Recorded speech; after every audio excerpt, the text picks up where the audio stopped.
5, 4, 3, 2, 1, go.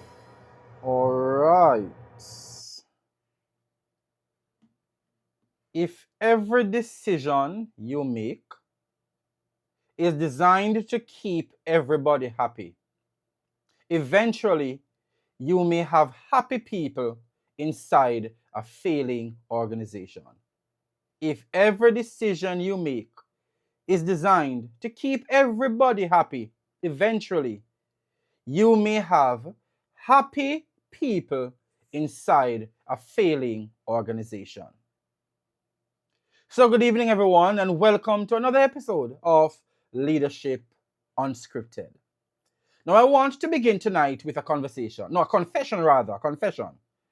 Most leaders want to be liked.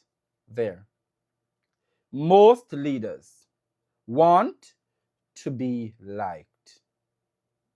That's a fact. Whether they want to admit it or not, most leaders actually want to be liked. I said it. We may not admit it. We may say, I don't care what anybody think about me. But most human beings care. We care. We want people to speak well about us. We want employees to enjoy working with us. We want our teams to respect us. We want people to say, that's a great boss. That's a great principal. That's a great manager. That's a great leader. And there is absolutely nothing wrong with that. In fact, relationships matter enormously in leadership. It does. But tonight, I want to talk about the moment when something healthy becomes dangerous.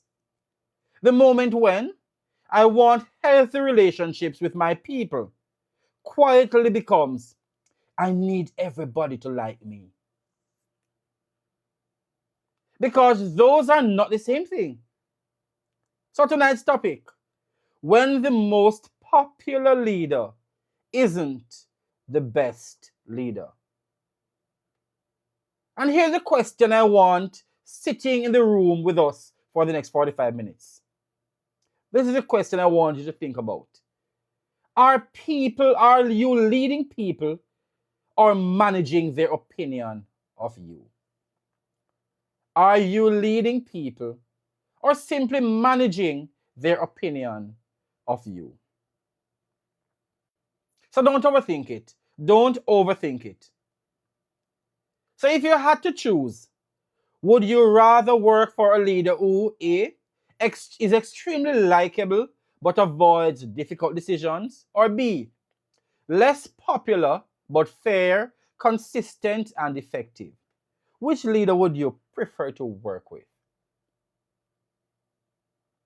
Someone who's extremely likable but they avoid difficult conversations, or someone who's less popular but is fair, they're consistent, and they're effective? Which leader would you rather work with? Leader A or leader B? Let me hear from you. Let me hear from you. Which leader would you rather work with? I'm seeing leader B. Kaf says, good night, Kaf. Good evening, actually. I'm seeing leader B from Kaf. Anybody else? Which leader would you rather work with? The one who's less popular, but is fair. Welcome, Zalika. Thank you for joining. Thank you so very much for joining. So we're agreeing that we would prefer to work with a leader who's less popular. However, they're consistent and they are effective. Now let me complicate it. What if leader B sometimes makes decisions you personally dislike? What if leader B sometimes makes a decision you personally dislike? Would it still be B? Would you still choose B? If sometimes they make decisions you don't particularly like, would you still prefer to work with B? Because leadership becomes much easier to discuss when we're talking about decisions affecting somebody else. It becomes different when the unpopular decision affects us. Isn't that true? And Kav says that is what leadership is about. Not everyone will approve your decisions. And perfectly said, Kash. Because sometimes when the decision is about someone else, it is easy. It is easy. But when that decision is about us, it becomes difficult. And Kav says leadership is about not what everyone will approve of. Not everyone will approve your decision. And that's leadership. That's just leadership.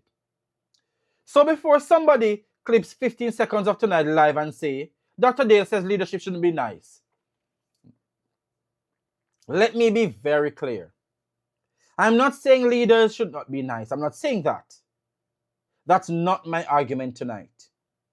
Leaders should be respectful, compassionate, approachable, empathetic.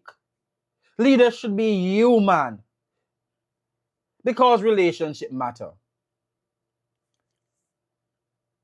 But being nice is debatable. So we want our leaders to be compassionate, to be respectful, to be approachable, to be empathetic, to lead with the human side of them. Because relationships matter in leadership. But being nice is debatable. There's even research showing just how strongly likability and perceived leadership effectiveness can become connected in people's minds. Do you know that? That there's research that is showing how when somebody is liked,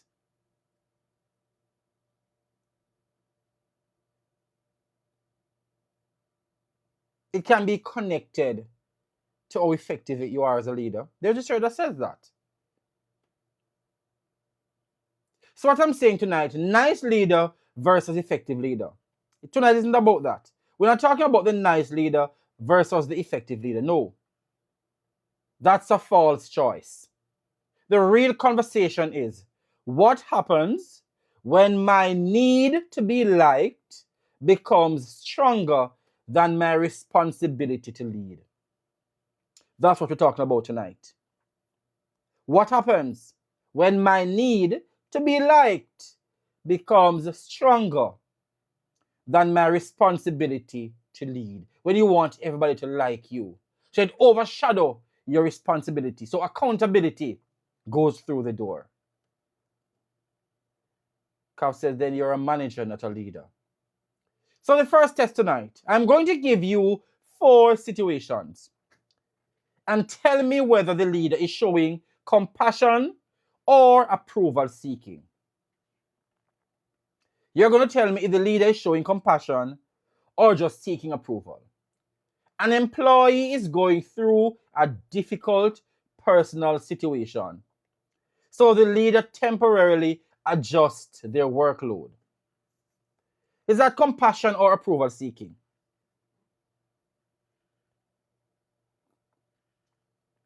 One of your employees is going through a difficult personal situation, so you temporarily adjust their workload. Is that compassion or is that approval seeking? Let me hear from you. You have to talk to me, you know. You have to talk to me. When I shy over here, you have to talk to me.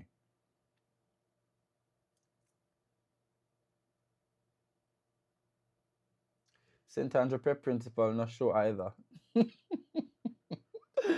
Nick at night. Is that approval seeking or compassion? When you adjust the workload because a staff is going through a difficult season, a difficult period of your time, I'm going to say it's compassion. That's a leader showing compassion. That's a leader leading with the human side of them, understanding that people go through things at times. Here's this one. No, here's this one. An employee repeatedly misses deadlines, and the leader says nothing because they don't want the employee upset with them. What is that? An employee repeatedly misses deadlines. The leader says nothing because that leader doesn't want the employee to get upset with them. Is that compassion, or is that approval seeking? You ignore the fact that the employee missed deadline simply because you don't want them to get upset with you. What are you doing there? Approval seeking. Yes, Nordy. Yes, Kaf, approval seeking.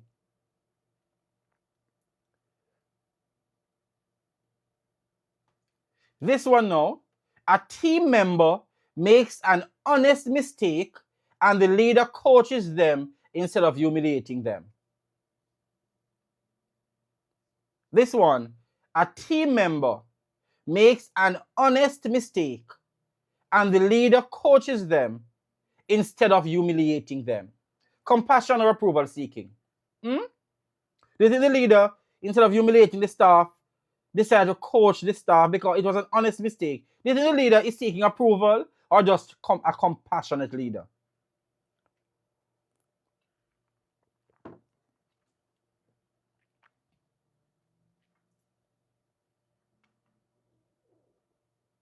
Showing empathy. Yes, radical. Yes. Showing empathy. Compassionate. Yes. Understanding. People make mistakes. Here's this one now. A high-performing employee behaves disrespectful toward colleagues, but the leader ignores it because the person is popular and delivers results. Marie's here. High-performing person. Behave disrespectful towards colleagues, but the leader ignores it because the person is popular and they deliver results. And I'm seeing it, and I'm seeing Kav says seeking approval. And there's a difference. Compassion, you see, when a leader is compassionate, when a leader is showing compassion, they consider people while still protecting standard. Good night, Shauna Brown. How are you? When a leader is leading through with compassion, they consider people while still protecting standard. You can still be human. You can still be human. You can still show compassion. You can still show empathy, but you must still protect standard. When a leader is seeking approval seeking sacrifices standards to protect popularity. You want to be liked. You want to remain popular. So you sacrifice standards. And that's our distinction tonight. So here's where this gets interesting. The leader who avoids accountability often believes I'm protecting the relationship. But somebody else is paying for that protection. Imagine one employee consistently arrives late. The leader doesn't address it. Why? I know she's going through a lot. That's what the leader says. Okay. But who's covering the work? Someone else. Who's correcting the mistakes? Someone else. One team member behaved disrespectfully. The leader says, that's just his personality. Or that's just her personality. Who is absorbing the disrespect? We need to ask ourselves. Someone else. So here's tonight's first major truth. When leaders avoid discomfort, they often transfer that discomfort to everybody else. So when you have that one employee who is disrespectful to everybody and the leader ignore it, claiming that's the personality, what the leader is doing is avoiding discomfort, but it's transferring that discomfort to everybody else. Because when that person is disrespectful, they're hurting other people's feelings. So we should never ever ignore such a thing. By saying, oh, it's their personality. No, it's not their personality. You must be respectful. If your personality includes disrespecting people, no, that's not a good personality. So no, we're not gonna say is their personality. No, we're gonna address it. So think about that. You avoided the difficult conversation, but your team didn't avoid the consequences. That's not kindness. That's displacement. Let me ask you a question. Have you ever worked somewhere where everybody knew who the problem was except, well, apparently the leadership? Have you ever worked somewhere where every single person on staff, they knew exactly who the problem was except leadership? Have you ever worked in such a place where we know who the problem is? It's evident. Everybody is able to identify who is causing the problem in the organization. But leadership ignore it. Act as if they don't know. Have you ever worked in such an environment? Type yes if you've experienced that.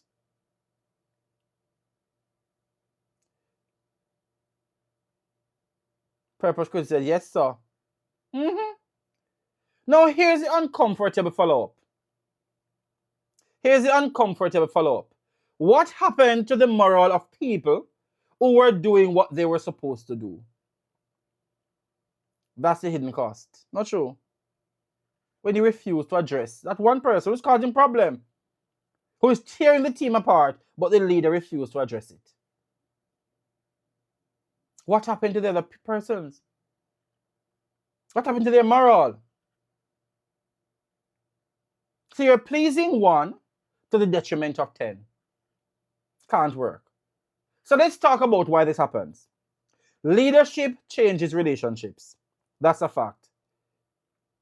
Shauna Brown said they might just be playing a blind high. Exactly.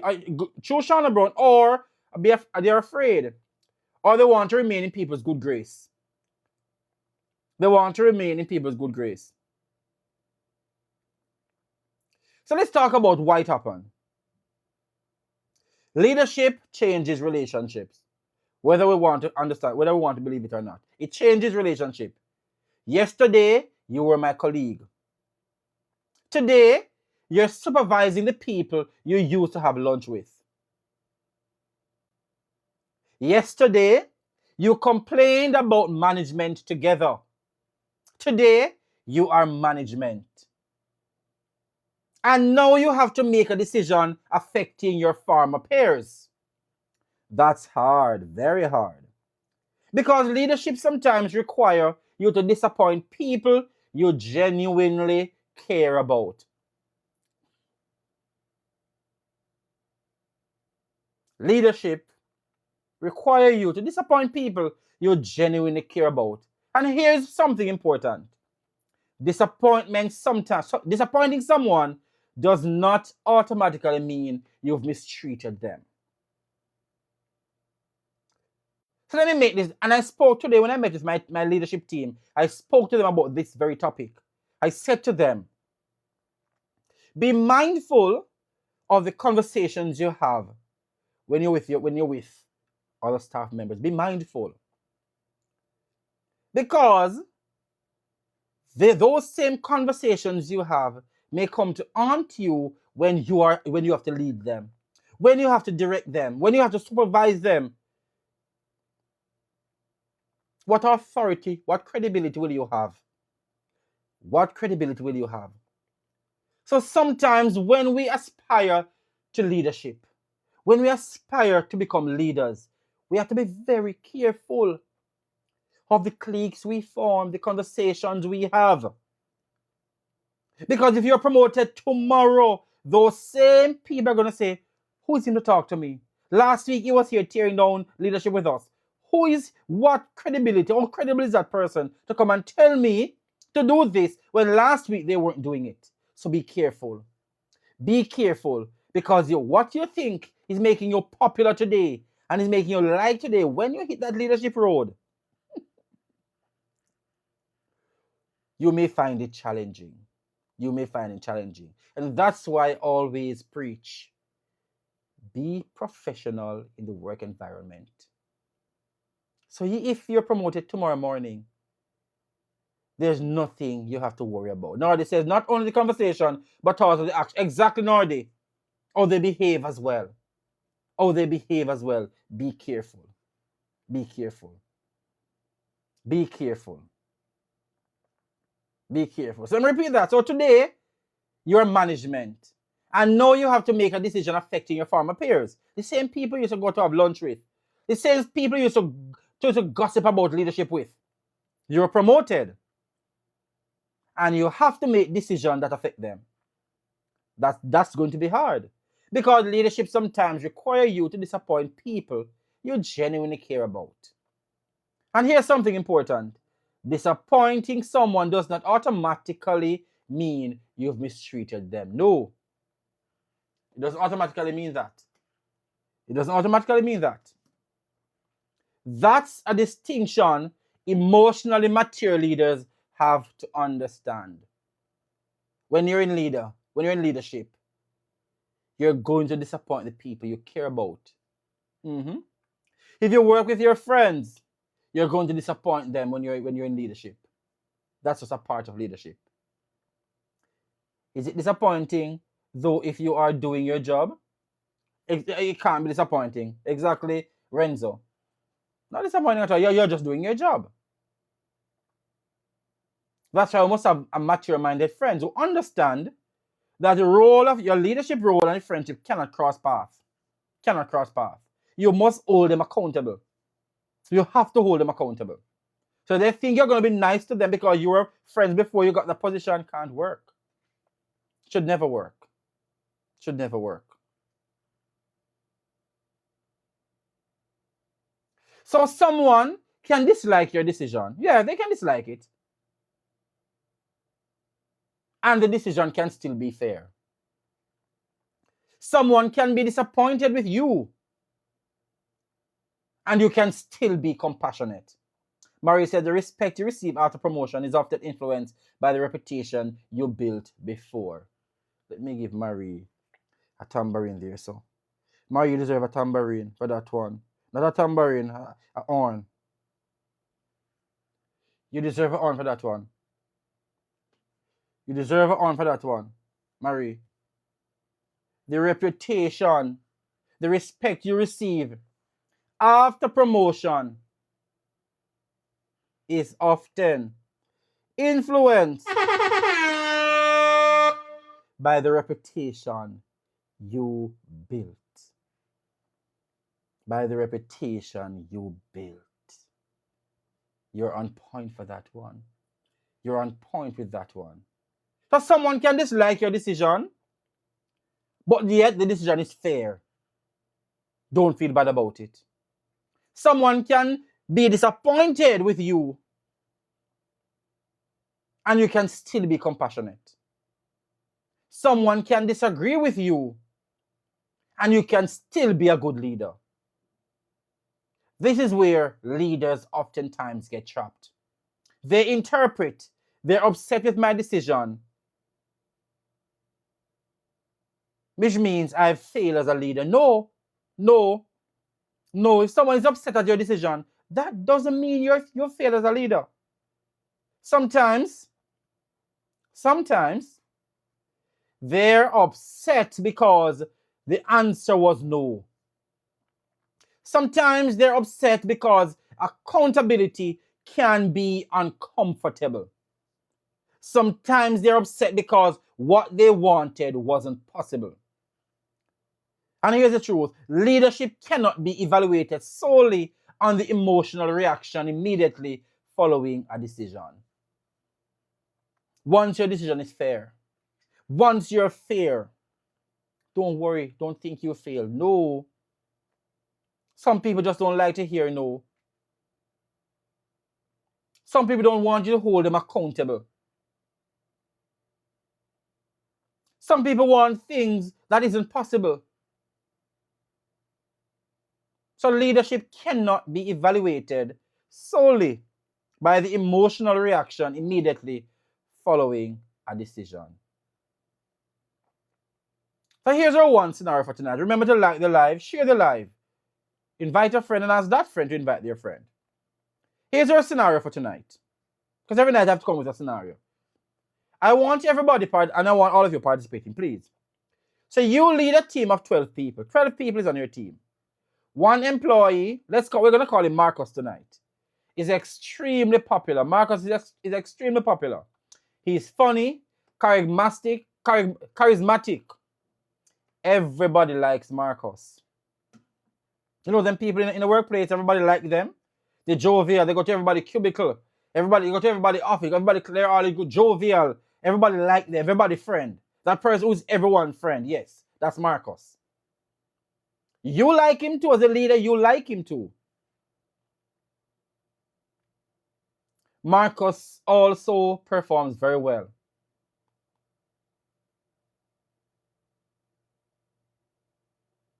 Marcus has, Renzo says, open the box for feedback. You will have a better experience.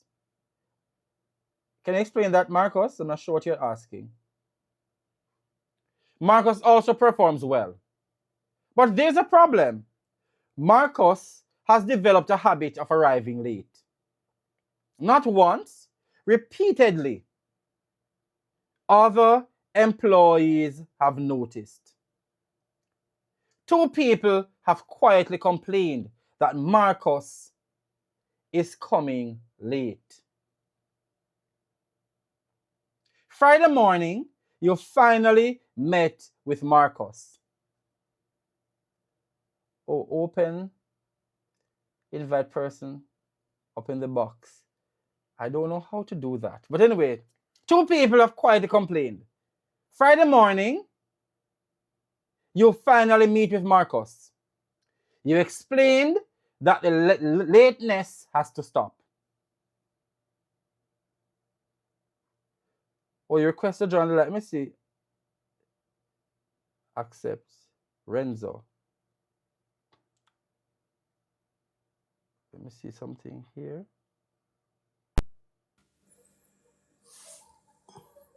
Renzo? Yeah, man. Good night. Hello? So I was telling you, like, for your scenario base, you probably could open a We're box not like hearing this. you. Hold on. You hearing me now? Speak again? Are you hearing me now? Yes. Right. So I'm saying for the scenario, you can open a box like this and persons can have real life conversation with you opposed to typing.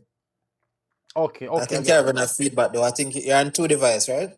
I'm actually on one, but I need to turn on the speaker. You hear me better now? Maybe that's yes. So that I'm not staying there, You no, hear me but you better can now? yes. Given this is an interactive session, maybe you can utilize the box for some part of your conversation.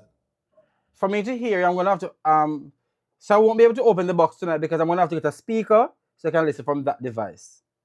All Because right, I'm just gotcha. getting used to this. So we'll have to do that another night. I'll have to get Yeah, another man, no speaker problem. so I can It's hear just what that. you're saying for me to respond to you. All right, no problem. Alright, so where was I in this presentation? Now, so 2 people have quietly complained about Marcus. Friday morning, you met with him. You explained that the lateness has to stop.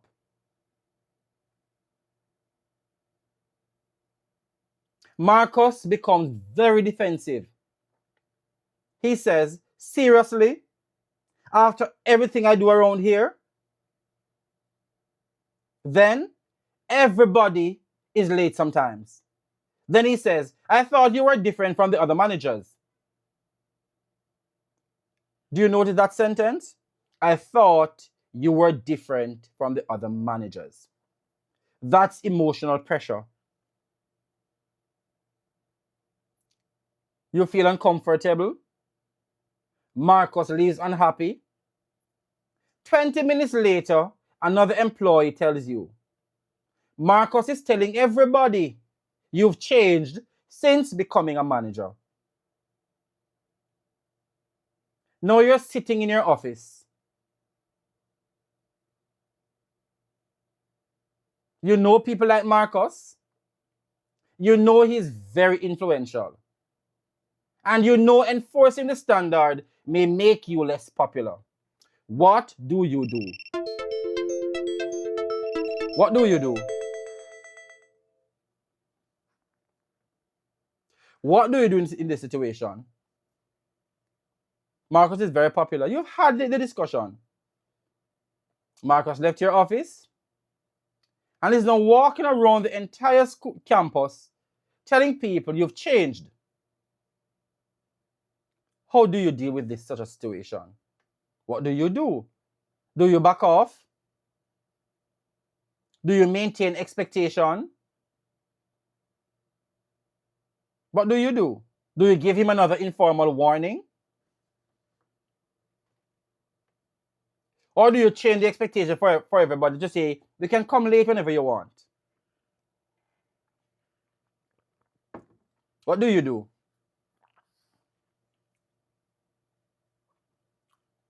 So Renzo, I'm going to sort out that where I can ask you guys to join the live. And Kav says maintain the decision. That's what I'll do. That's the right thing to do. Maintain the decision. Maintain the decision. That is what? That's the right thing to do. Now here's a real question. What exactly are you afraid of losing? Are you afraid of losing Marcus? We're in this accountability session.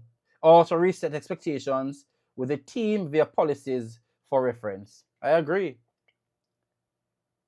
And there needs to be some confidentiality because you had a private meeting with him. Why is he going around spreading, talking about, taking things from the meeting around the organization?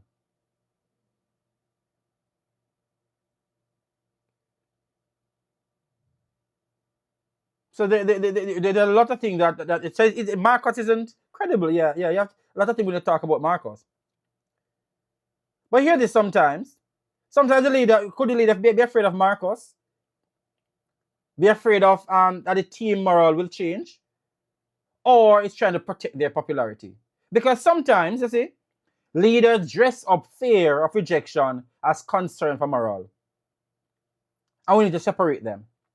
If the punctuality rule is unnecessary, change it. That's leadership. If the rule is unfair, change it. That's leadership.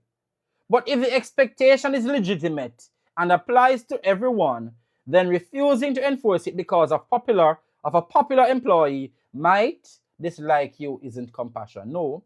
You can't refuse to change it. Can't refuse to change it. And as Renzo said, accountability session, and Kav says earlier, Renzo said enforce it. And here's what makes it worse. The employee arriving on time are watching. Those who come on time, they're watching. And that's the part leaders forget. Every time you avoid holding one person accountable, you communicate something to everybody who's meeting the standard. So if everybody's meeting the deadline and one person not meeting it, and you refuse to address it, you're communicating something. If one person consistently come late, and you refuse to address it, you are communicating something. And that's just it. What you refuse to address, others, they're watching. They are watching.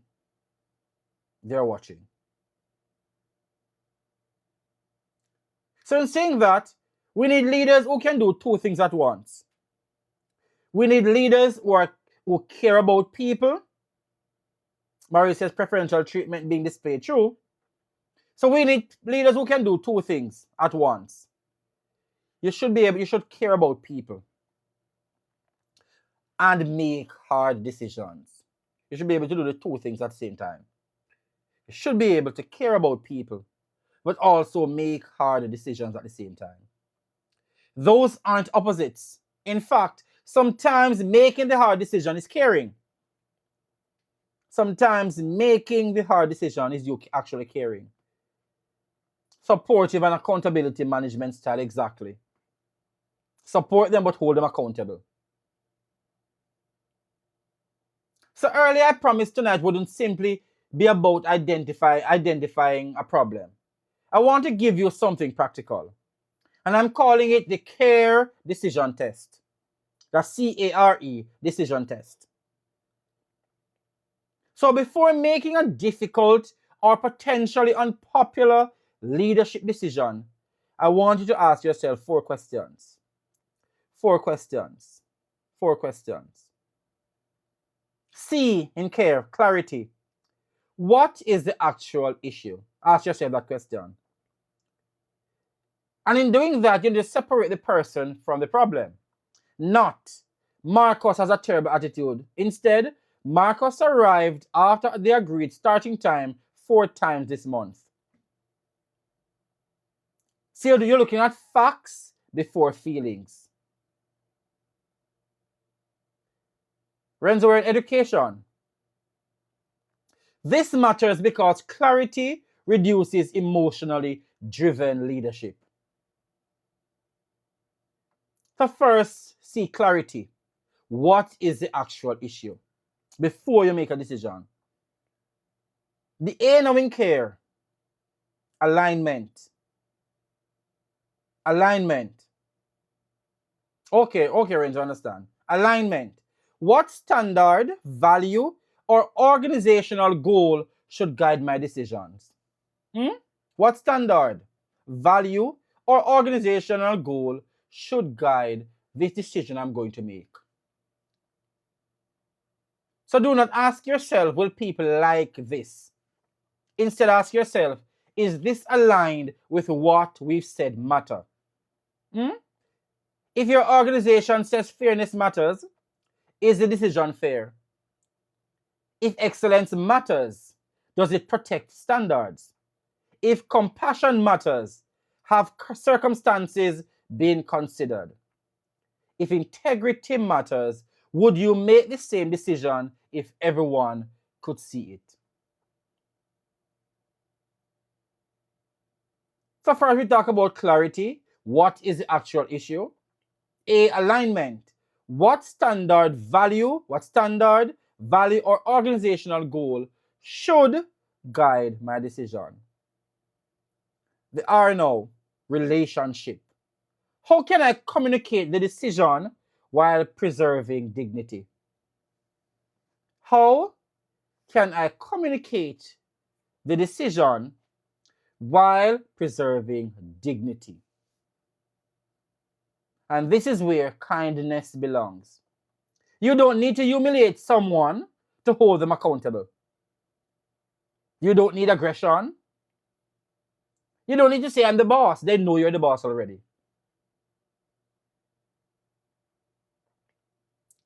Fair, rather say fair and exactly. You need to be firm. Remain human. Remember, you're dealing with human, and be clear.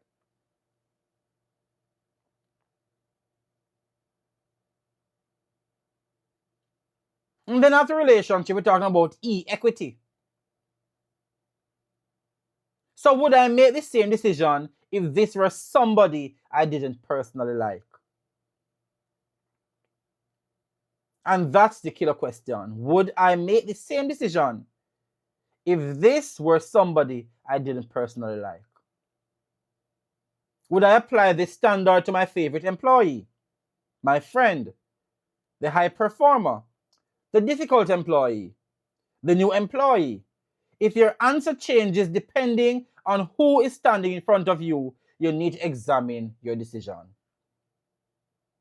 So remember care, clarity, alignment, relationship, and equity. That gives leaders something practical to use tomorrow. So before you make any decision, especially if it's an uncomfortable one, care, clarity, alignment, relationship, and equity. And that will keep you from people saying you have favorite in the institution too. Because whoever is in front of you, whether it is the high performer, your friend, the new employee, somebody you don't really have a personal relationship with, once the decision wouldn't change, then you're a caring leader.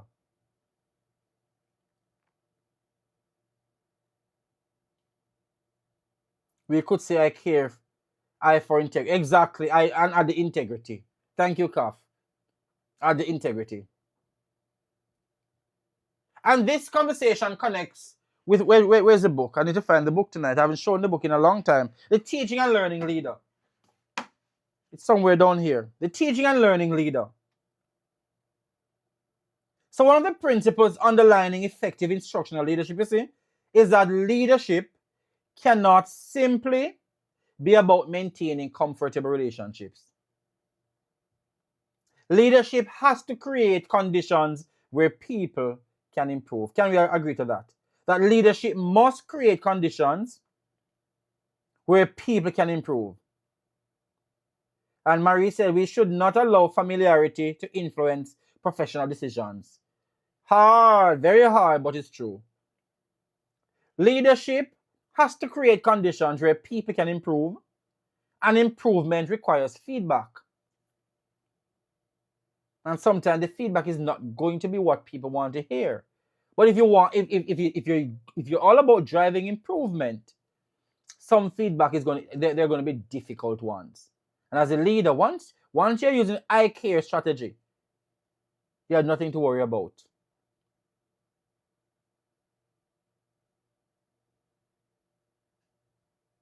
And once an improvement requires feedback, and some of the support you can give back is ensuring that you're maintaining standard, provide coaching opportunities, provide support, hold the person accountable, and ensures that reflection is a part of the process. So if I see something that is preventing you from becoming better and refuse to address it because I want you to like me, have I actually served you? I see something that is preventing you from becoming better at your job. But as a leader, I refuse to address it. Simply because I want you to like me.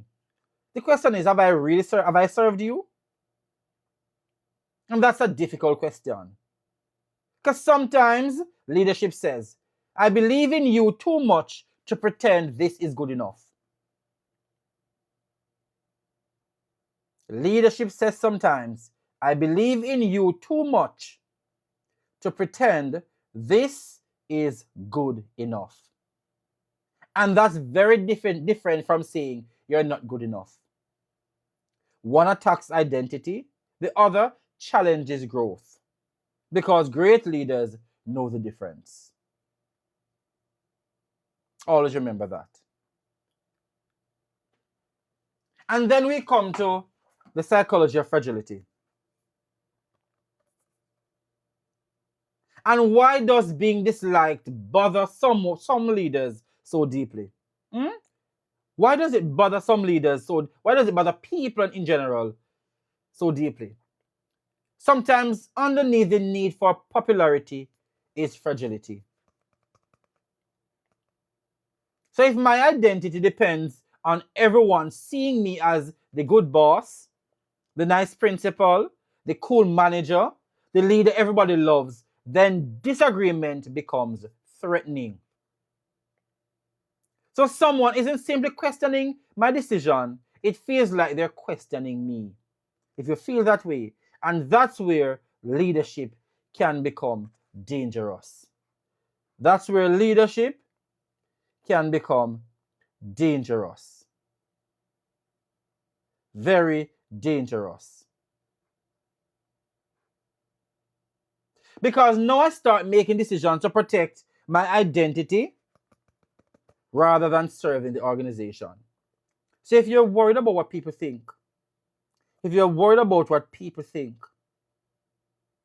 and think when you give them feedback, if they don't like you, if you're not seen as the nice boss, if you're worried about that, you're fragile.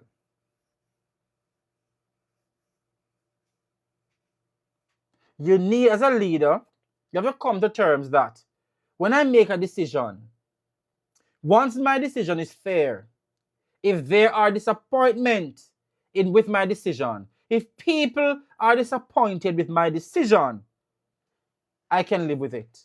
Because I know that decision was fair. What did I say? As a leader, once you've made a decision that is fair, that is fair. If anyone is disappointed with your decision, you can live with that because you know your decision was fair. And that's maturity. That's maturity. Not, I don't care what anybody thinks. No, that's not the goal either.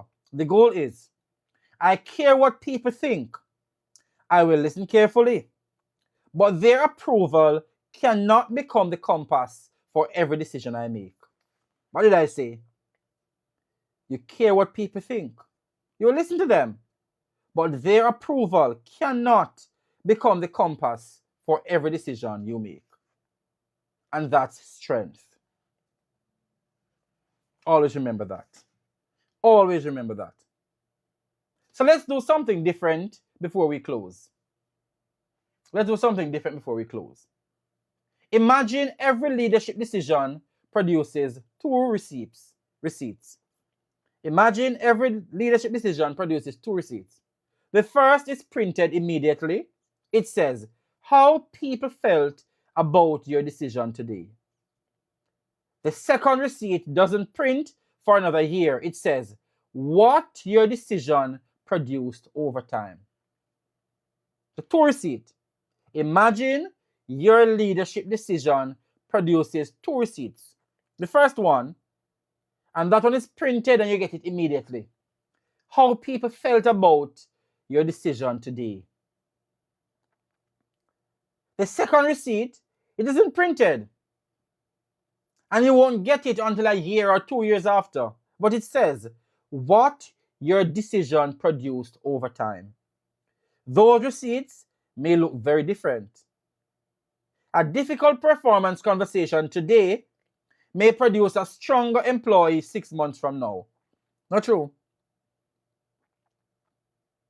If you have that difficult conversation today and you support that person, that may produce a stronger employee 6 months or a year from now. Saying no to an unreasonable request today may protect fairness tomorrow. Changing an unpopular process may initially create resistance, but eventually it will improve the organization. Likewise, the decision everybody applauds today might create a disaster next year. And that's why leadership cannot chase immediate applause. Because applause measures reaction, It doesn't always measure effectiveness. And what I'm saying there, you cannot make decision because you want to be liked. You cannot make decision because you want, hooray, hooray. No. Because that like decision today may cause problem tomorrow. May cause problem. Sometimes you have to make the difficult decision and hold firm to that difficult decision because you know the end goal. So if you're a principal and your standard is excellent teaching, Marie said, lead for impact, not applause. Exactly. If you're a principal and your excellent teaching is the goal, you cannot compromise that. You can't accept anything else. Because the day you start compromising and start accepting satisfactory teaching, when your long-term goal is excellence, you will never get to excellence. But if your goal is excellence and when teachers not delivering that, and you have those difficult conversations, you provide the support 2 or 3 years down the line, your organization will reap the benefit. Your students will reap the benefit. But when you accept satisfactory or mediocre performance, the impact is great. Students are affected. Overall organizational performance is affected. So we have to be careful. We have to be careful. So let's finish tonight with a personal audit. So I want every leader tonight to ask yourself, have I ever avoided a necessary conversation because I didn't want someone upset with me? Ask yourself that question. Have I ever avoided a necessary conversation because I didn't want someone to be upset with me? Have I ever applied a standard differently because I personally like someone? Have I ever applied a standard differently because I personally liked someone? Have I ever allowed poor performance to continue because confrontation made me uncomfortable? Have I ever said yes when leadership required me to say no? And the hardest one, have I confused being loved by my team with leading my team well? Have I confused being loved by my team with leading my team well? Don't answer publicly. Just be honest with yourself. Because tonight isn't an argument against kindness. It's an argument for courageous kindness. Leadership should be compassionate enough to understand people. Leadership should be compassionate enough to understand people. Strong enough to establish boundaries. Humble enough to listen. Fair enough to apply standards consistently. And courageous enough to make a decision that may not receive applause. You want me to go again? Leadership should be compassionate enough to understand people. Strong enough to establish boundaries. Humble enough to listen. Fair enough to apply standards consistently. But courageous enough to make a decision that may not receive applause. Remember that. So I want you to answer this one before you leave. Would you rather be liked or respected as a leader?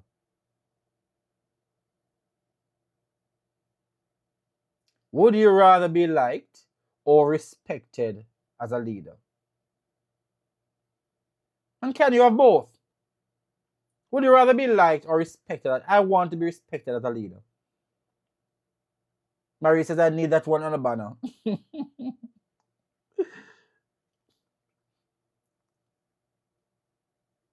And we'll actually make a banner with it at the end of the show as well. And post on my platform. So the question, would you rather be respected or liked? As a leader, I rather respect. You don't have to like me, respect me. I rather be respected as a leader than be liked. Unless I'm getting both. Unless people are going to like me but they respect me. But if I have to choose, I'd rather be respected. I'd rather be respected. Because perhaps the goal isn't choosing between the two, you know. Perhaps great leadership is becoming someone people can respect even during the moments when they don't particularly like your decision.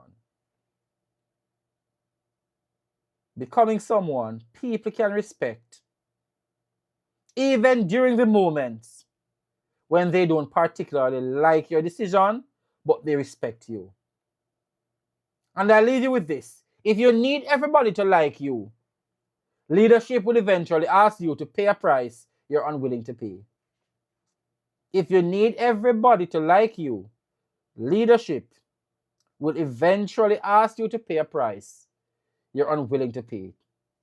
And when that moment comes, remember, your responsibility is not to keep everybody happy.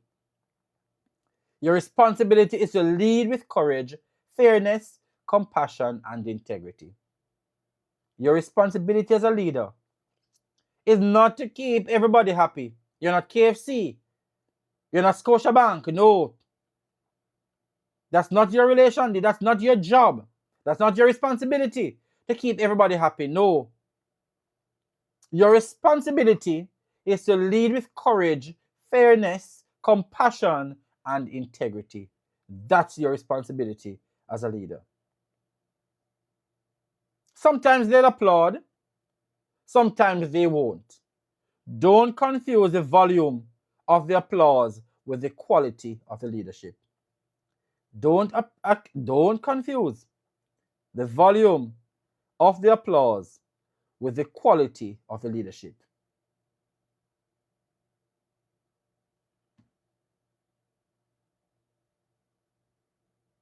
What did I say? Don't confuse the volume of the applause with the quality of the leadership. Because your responsibility is not to keep everybody happy. Never was, never will be. Your responsibility as a leader is to lead with courage, fairness, compassion, and integrity. And remember the I care. I came with care, and Cash said I should add I to it.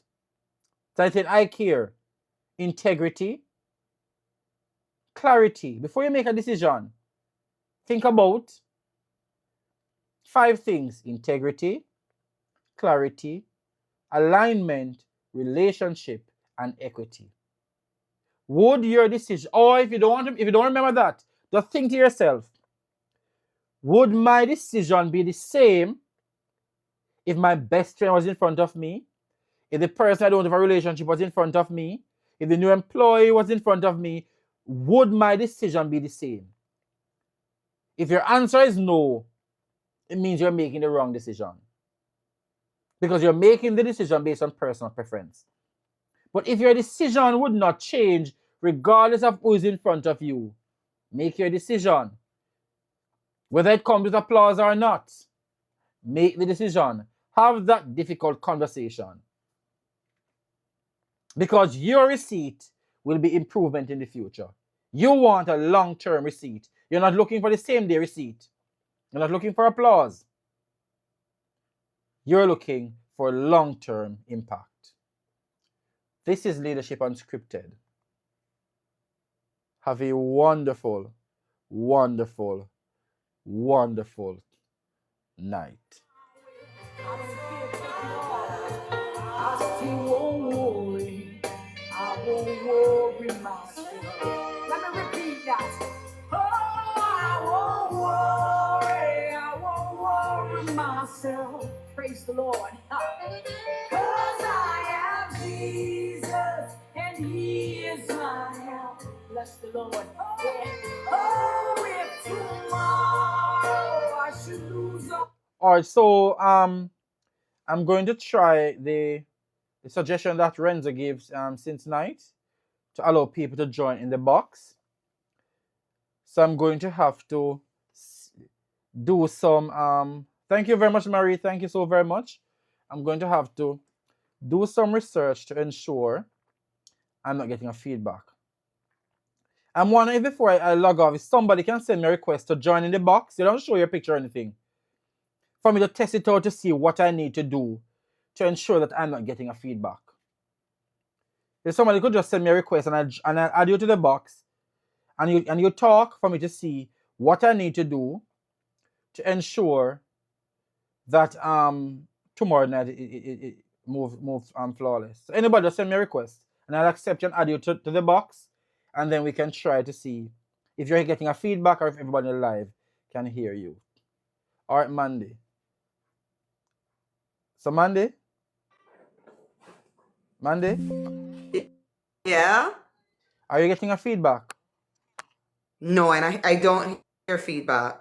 You're not getting it says sound clear and everything? I can hear you clearly.